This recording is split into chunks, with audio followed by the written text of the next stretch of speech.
Olá pessoal, bom, dando continuidade aí, então à nossa disciplina de design para a internet, nós vamos ver nessa nossa videoaula os fundamentos de estilos, de texto e de fontes. As propriedades CSS usadas na estilização de texto, elas podem ser divididas em duas categorias, tá? Então nessa aula a gente vai ver as propriedades CSS específicas à estilização de textos. E dentre essas propriedades CSS, elas são organizadas dentro de dois grandes grupos. Aquelas propriedades que nós alteramos os estilos da fonte, né? Essas propriedades elas vão afetar diretamente a fonte que é aplicada ao texto. Por exemplo, o tamanho dela, né, se é negrito, se é itálico, se tem algum recurso decorativo. Ou então, regras que estão relacionadas ao estilo de layout do texto, né, mais relacionado à disposição do texto. Por exemplo, espaçamento, alinhamento do texto. Né, basicamente é isso, espaçamento e alinhamento do texto. Tá? E a primeira propriedade que nós vamos ver, né, com relação aos estilos de fonte é a propriedade color. Essa propriedade nós já vimos alguns exemplos ao longo da nossa disciplina, especificamente dentro das regras CSS. Essa propriedade ela define uma cor para o texto. Ela aceita várias unidades CSS. O valor dessa propriedade color, né, que é um valor que corresponde à cor que a gente quer aplicar, ele pode ser representado por diversas unidades. Eu explico essas unidades lá no arquivo que eu disponibilizei para vocês na plataforma sobre unidades de cores em CSS, tá? Então pode ser, tem outras unidades, mas as principais: keywords, hexadecimal e RGB. Então, se vocês ainda não leram esse documento, eu sugiro que vocês pausem aí a nossa aula, a nossa videoaula, voltem lá, acessem esse arquivo, façam o estudo dele para depois prosseguir com a videoaula, tá? Então aqui, por exemplo, eu estou aplicando a cor vermelha ao parágrafo P. Uma outra coisa também que eu vou utilizar aqui, pessoal, é o seguinte: eu vou utilizar esse editor aqui da W3 Schools, que é um editor online, tá certo? Para agilizar um pouco mais as videoaulas. E agora vocês já aprenderam a utilizar o Sublime ou qualquer outro editor, a criar o arquivo HTML e também aprenderam a criar as regras CSS no arquivo externo, né, e depois incorporá-los. Nesse caso aqui eu estou utilizando as regras CSS de forma interna, porque como é um editor online, não tem como eu linkar aqui, né, por meio do elemento, o meu arquivo CSS que está salvo no meu computador. Então, só por isso que eu estou utilizando dessa forma. Mas eu recomendo a vocês, e nos trabalhos eu vou continuar pedindo que vocês façam, por favor, as regras CSS no arquivo externo, tá? E incorporem isso no arquivo HTML de vocês, como a gente viu lá no começo do estudo das regras CSS. Então, nesse exemplo aqui, ó, tem uma regra que está sendo aplicada ao elemento body, ou seja, tudo que está aqui dentro do body, para que tenha essa cor aqui que está representada pela função RGB, que é essa cor aqui laranja, certo? E eu tenho uma outra regra CSS que está vai ser aplicada ao elemento que tenha o ID, aqui o cerquilha, certo? Isso significa que é um ID, que tem o ID conteúdo, no caso, esse parágrafo aqui, certo? Ok. Bom, mas aí vocês podem perguntar, o body teria que ser aplicado para todos os elementos. O elemento P está dentro do elemento body, por que ele não está com a cor laranja? Porque aqui, gente, houve uma sobreposição de regras CSS. Existia essa regra aqui em mais alto nível, que aplicava essa cor para todos os elementos, né? Aliás, para o elemento body, enfim, todos os elementos que estivessem dentro dele. Porém, depois eu criei uma outra regra, certo? Onde eu estou aplicando a cor verde para o elemento que tenha o ID conteúdo.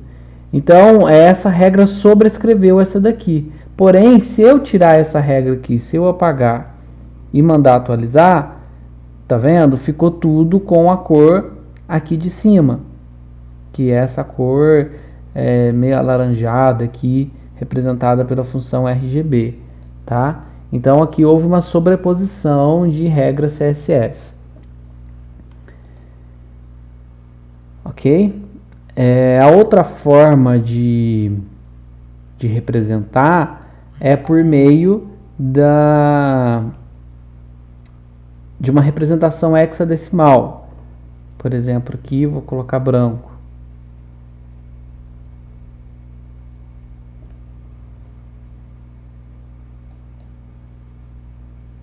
Sumiu meu texto. Por quê? Porque o fundo é branco e eu coloquei aqui uma representação hexadecimal aqui para cor branca também, por isso que ficou dessa forma, tá? Então aqui eu tenho uma representação por meio das keywords e aqui eu tenho por meio da função RGB, tá certo? Bom, uma outra propriedade que nós podemos alterar nos textos é a família de fontes, as font families. Por meio dessa propriedade aqui, font family, eu posso definir diferentes fontes para o meu texto. Então é possível definir uma fonte ou uma lista de fontes que o navegador vai aplicar nos elementos selecionados. Porém, caso o navegador ele desconheça a fonte definida na regra CSS, ele vai definir uma representação padrão da fonte. Então aqui nós temos um exemplo onde o font family Arial está sendo aplicado para o elemento P. Aqui nós temos um quadro com as definições padrão. Essas definições é aquilo que eu acabei de falar para vocês. Caso o navegador não reconheça aquela fonte especificada, ele aplica ali algumas definições padrão para aquele texto. Então as principais são essas daqui, ó: serif, sans serif, monospace, cursive e fantasy.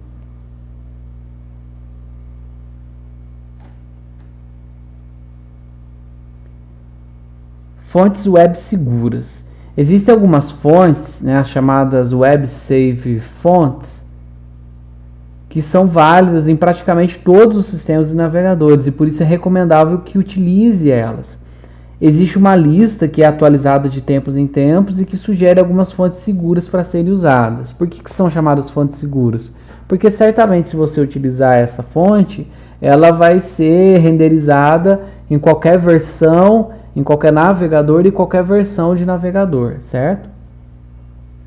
E aí essas aqui são as principais web safe fonts, né, que se recomenda utilizar. Bom, aqui então nós temos um exemplo aonde nós temos aqui essa regra CSS aplicada a um parágrafo que tenha a fonte serif, onde estou aplicando essa fonte family, e eu tenho aqui uma outra regra CSS aplicando a um parágrafo também, mas que tenha essa classe aqui definida, essa outra família de fontes, certo?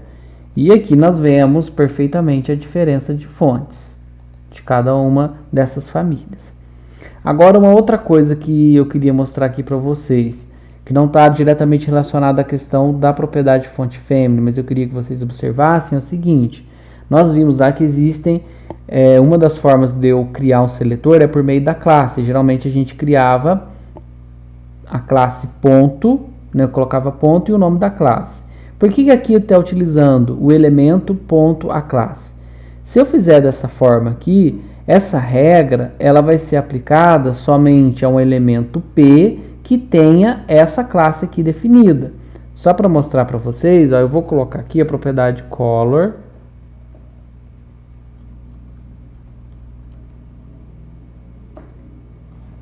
E vou atualizar. Percebam que somente o primeiro parágrafo ficou vermelho. apesar de eu ter aqui uma div que tenha exatamente a mesma classe que o elemento P. Porém, a regra, o seletor aqui, ele vai pegar somente o elemento P que tenha a classe serif. Se eu tirar aqui o elemento P e mandar atualizar,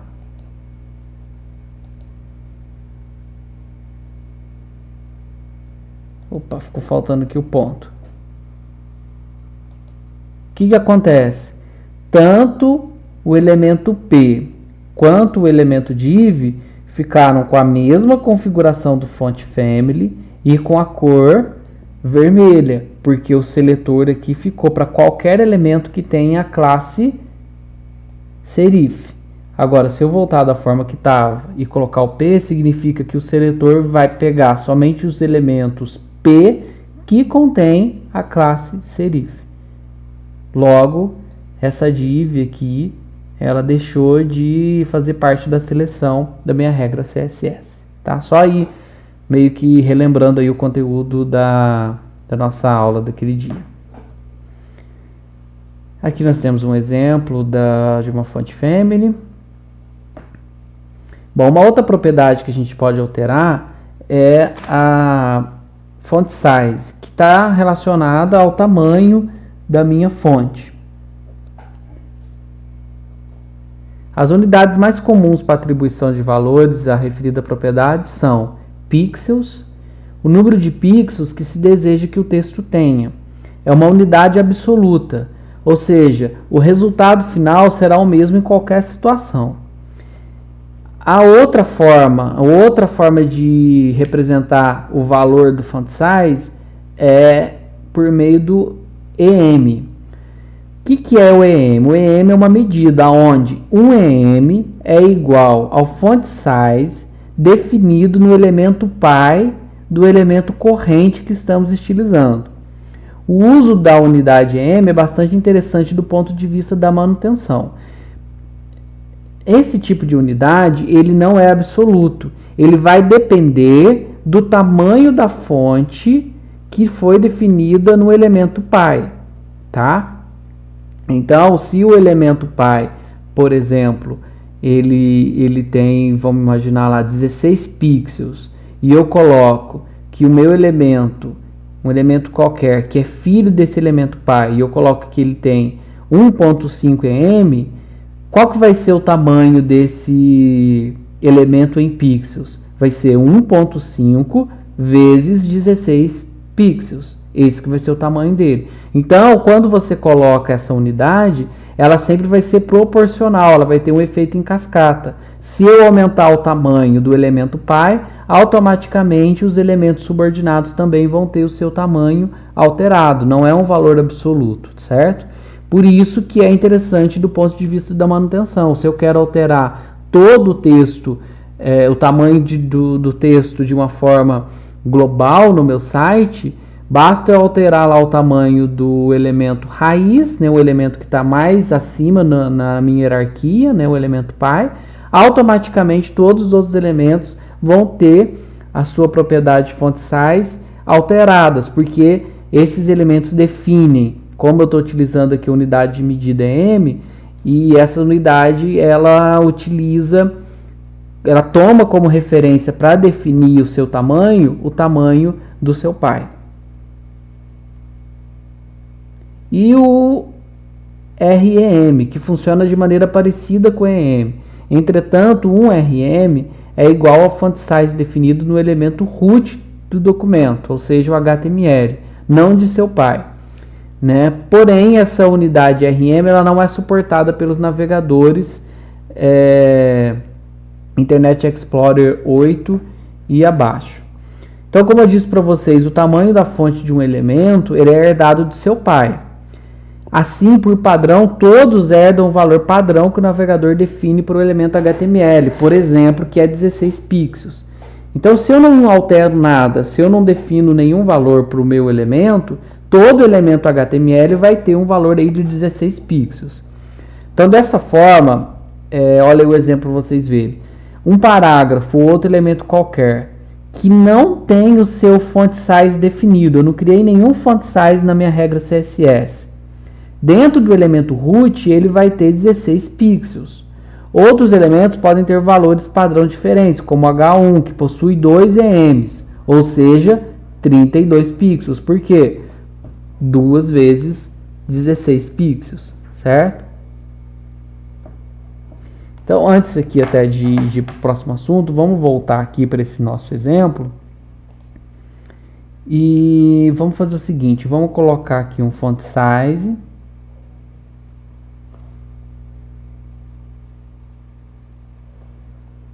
De 14 pixels.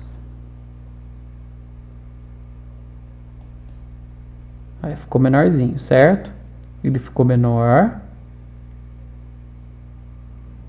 E agora vamos definir para essa nossa outra declaração aqui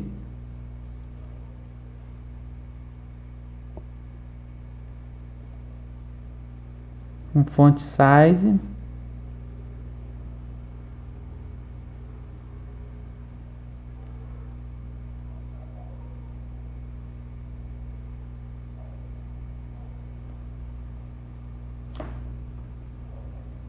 de 1.5 em.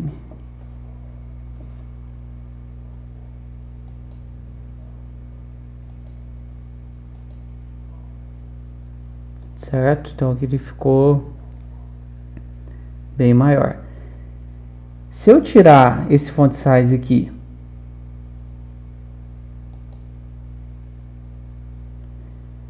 e eu colocar, olha como que ele está, certo? E eu colocar aqui 16 pixels, tá vendo que não teve diferença nenhuma? Por quê? Porque nesse caso aqui, ele está herdando o tamanho, né, padrão do seu elemento pai, que é o HTML.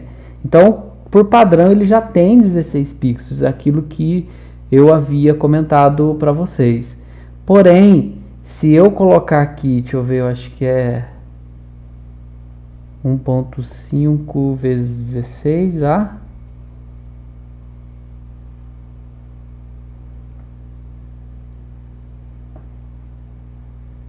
(24). Então, ó, se eu colocar aqui 24 pixels, o que aconteceu? Ele ficou com o mesmo tamanho. Tanto essa regra aqui quanto essa daqui, elas estão deixando o texto com o mesmo tamanho. A diferença é que nessa daqui eu coloquei 24 pixels e nessa daqui eu coloquei 1.5 em, que na prática equivale a 24 pixels, porque é 1.5 vezes 16 pixels. Quer ver? Se eu colocar aqui 24 também, tá vendo? Ó, não teve alteração nenhuma. Isso significa que tanto essa medida aqui quanto essa daqui, elas são equivalentes, certo?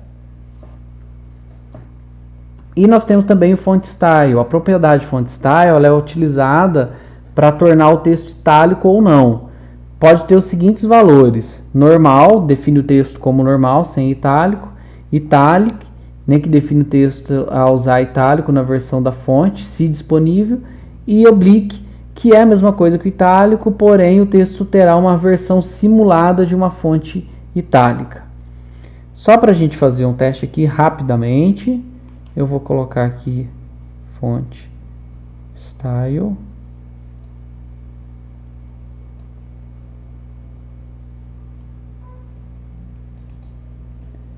O texto ficou como itálico, certo? O font age, ele é usado para a gente aplicar negrito no texto. Então ele vai assumir os valores normal, que é a forma normal, mesmo padrão do texto, ou então bold, que é para aplicar o negrito. Vamos só colocar aqui também mais um exemplo.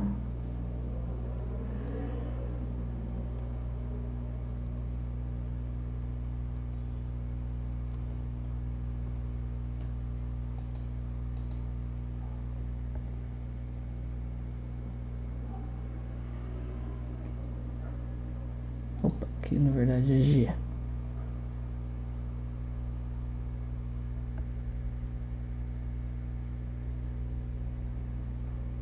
Fonte H.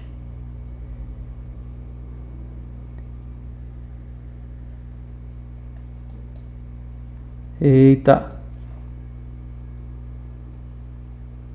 GHT. Certo. Olha lá, agora ele ficou, no caso, itálico e negrito.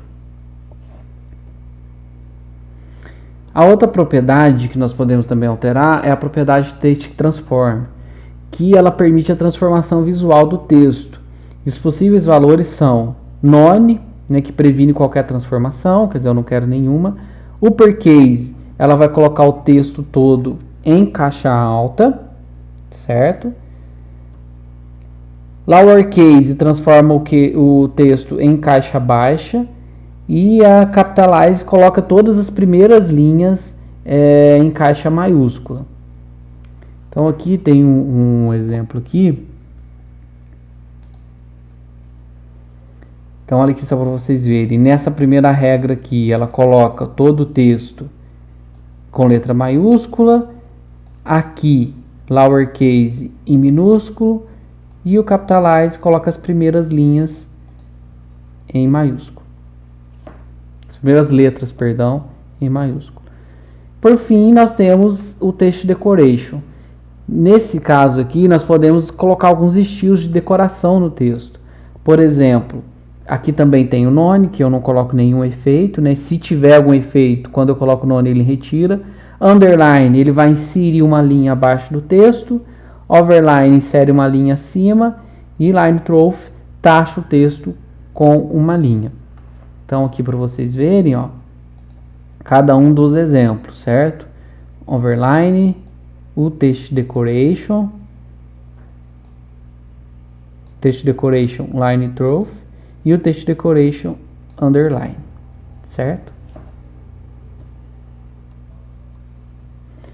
Bom, pessoal, aqui nós vamos entrar com relação aos estilos de layout do texto. Eu vou dividir essa aula em duas. Então, vejo vocês na próxima videoaula, onde a gente vai tratar de estilos de layout de texto. Tá certo? Até mais, então.